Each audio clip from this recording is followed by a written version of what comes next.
आज हम बनाने वाले हैं सबकी मनपसंद बहुत ही जल्दी से बनने वाली डेजर्ट लौकी की लॉज। ये बनाने में बहुत आसान है, खाने में बहुत टेस्टी है और आप चाहें तो लौकी की लॉज के साथ में आप इस तरह से इसे बर्फ़ी की तरह जमा कर भी तैयार कर सकते हैं। लग रही है ना कितनी ज़्यादा टेम्पटिंग। तो आइए फिर बिना किसी देर के स्टार्ट करते हैं अपनी आज की रेसिपी। और रेसिपी में आगे बढ़ने से पहले अगर आपने अभी तक मेरा चैनल सब्सक्राइब नहीं किया है तो प्लीज़ इसे जल्दी से सब्सक्राइब कर लें, साथ ही बेल आइकन को प्रेस कर दें ताकि आप तक मेरे हर एक नई वीडियो की नोटिफिकेशन पहुँच सके। तो लौकी की लॉज बनाने के लिए हमें चाहिए लौकी। लौकी की लॉज बनाने के लिए हमें चाहिए होगी लौकी। लौकी की लॉज बनाते हुए इस बात का ध्यान रखें कि जो भी लौकी आप खरीदें वो एकदम कच्ची हो, यानी उसमें बहुत ज़्यादा बीज ना हो। यहाँ पर मैंने 1 किलो से थोड़ी ज़्यादा लौकी का इस्तेमाल किया है। और अब बारी आती है इसे कद्दूकस करने की। तो यहाँ पर इसे कद्दूकस करने के लिए मैं मोटे वाले ग्रेटर का इस्तेमाल कर रही हूँ, लेकिन अगर आप चाहें तो बारीक वाले ग्रेटर का भी इस्तेमाल कर सकते हैं। ग्रेटर कौन सा आपको इस्तेमाल करना है ये इस बात पर डिपेंड करता है कि आपको लौकी की लॉज का टेक्सचर कैसा रखना है। यानी अगर आप इसे रवेदार रखना चाहते हैं तो थोड़े मोटे ग्रेटर का इस्तेमाल करें, और अगर आप इसे एकदम घुला हुआ हलवे की तरह रखना चाहते हैं तो आप बारीक वाले ग्रेटर का इस्तेमाल कर सकते हैं। तो यहाँ सारी लौकी को मैंने कद्दूकस कर लिया है, और अगर लौकी कद्दूकस करते हुए इसके अंदर बीज आ गए हों तो आप बीजों को अलग कर दें। इसके अलावा हमें चाहिए होगा थोड़ा सा मावा और थोड़ी सी चीनी। दोनों ही चीज़ों की क्वांटिटी है 200-200 ग्राम। आप चाहें तो मावे की क्वांटिटी को 250 ग्राम भी यानी 250 ग्राम भी कर सकते हैं, लेकिन चीनी की क्वांटिटी को हमें 200 ग्राम ही रखना है। और अब चलते हैं हम अपने नेक्स्ट स्टेप की तरफ। तो यहाँ एक नॉनस्टिक पैन में सबसे पहले मैं डाल रही हूँ मावा। मावे को हम थोड़ा सा भून लेंगे। मावे को भूनते हुए गैस की फ्लेम को लो पर रखें। मावा भूनने से लौकी की लॉज की या फिर बर्फ़ी की जो शेल्फ़ लाइफ है वो बढ़ जाएगी।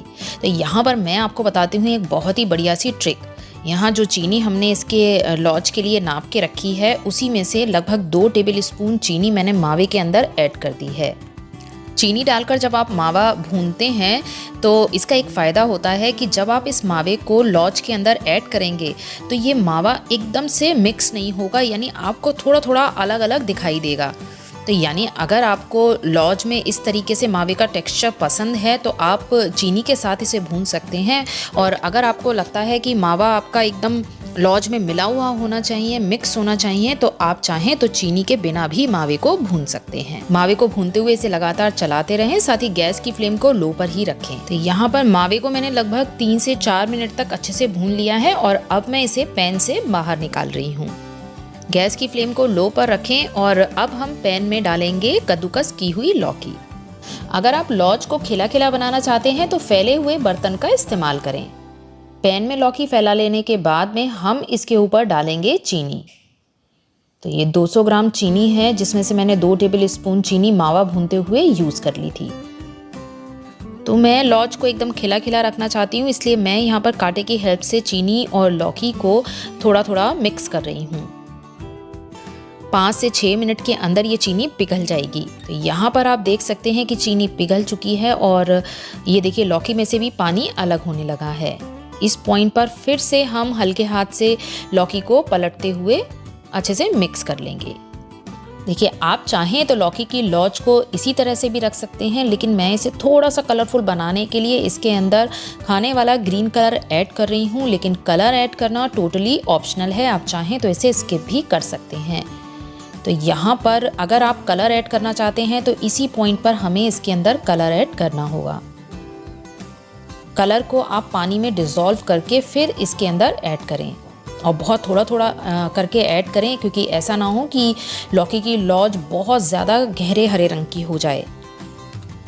यहाँ मिक्स करने के बाद में आप देख सकते हैं कि इसका कलर बहुत ही बढ़िया लग रहा है, और ना ही ये बहुत ज़्यादा गहरा हरा है और ना ही बहुत हल्का। गैस की फ्लेम को लो रखते हुए हम लौकी को बार बार बीच बीच में स्टर करते रहेंगे। तो थोड़ा सा पकाने के बाद में एक बार आप चाहें तो इसे चेक कर सकते हैं, और खाने के बाद में आप इसे ये चेक कर लीजिए कि इस पॉइंट पर लौकी गल चुकी है या नहीं। अगर आपको लौकी 90% तक कुक नज़र आ रही है, खाने में महसूस हो रही है, तो उसके बाद में आप गैस की फ्लेम को थोड़ा तेज़ कर दें, ताकि जो इसके अंदर पानी है, इसका जो मॉइस्चर है वो जल्दी सूख सके। तो यहाँ पर जो मेरी लौकी है वो भी गल चुकी है और इस पॉइंट पर मैं इसको अलट पलट करके बस इसका जो मॉइस्चर है वो ख़त्म करने की कोशिश कर रही हूँ। तो यहाँ पर आप देख सकते हैं कि पैन के तले में आपको मॉइस्चर दिखाई नहीं दे रहा है, इसका मतलब ये एकदम परफेक्ट कंडीशन में है। और अब इसी पॉइंट पर हम इसके अंदर ऐड करेंगे हमारा मावा। मावे को इस तरह से हाथ से तोड़ते हुए आप लौकी के अंदर ऐड कर दें। मावा डालने के बाद में हम हल्के हाथ से इसे स्टर करते हुए दोनों चीज़ों को अच्छे से मिक्स कर देंगे। तो यहाँ पर बढ़िया खुशबू के लिए मैं इसके अंदर ऐड कर रही हूँ लगभग ½ टीस्पून इलायची पाउडर। साथ ही अगर आप चाहें तो इसके अंदर 1 से 2 बूंद पेपरमिंट ऑयल की भी ऐड कर सकते हैं, उससे भी लौकी की लौज का टेस्ट बहुत ही बढ़िया हो जाता है। लेकिन पेपरमिंट ऐड करते हुए बहुत ध्यान रखें, क्योंकि अगर आपने ज़रा सा भी ज़्यादा पेपरमिंट इसके अंदर ऐड कर दिया तो इसका टेस्ट एकदम बेकार होने वाला है। तो सारी चीज़ों को मिक्स करने के बाद में अब मैं इस लौज को ट्रांसफ़र कर रही हूँ एक मिठाई की ट्रे में। अगर आप इस लौज को बर्फ़ी की तरह इस्तेमाल करना चाहते हैं तो आप इसे मिठाई की ट्रे में फैलाकर इसे सेट कर सकते हैं, लेकिन अगर आप इसे लौज की तरह ही इस्तेमाल करना चाहते हैं तो आप इसी तरीके से इसे बोल में सर्व कर सकते हैं। तो यहाँ मैं दोनों ही तरह से इस लौज को इस्तेमाल करने वाली हूँ। थोड़ी सी लौज की मैं बर्फ़ी जमाऊँगी, जबकि थोड़ी सी लौज को मैं इसी तरह से सर्व करने वाली हूँ। तो यहाँ पर ट्रे में सेट करने के बाद में मैंने इसे फाइनली गार्निश कर दिया है बारीक कटे हुए बादाम के साथ में। आप चाहें तो इसके अंदर अपनी पसंद की कोई भी मेवा ऐड कर सकते हैं।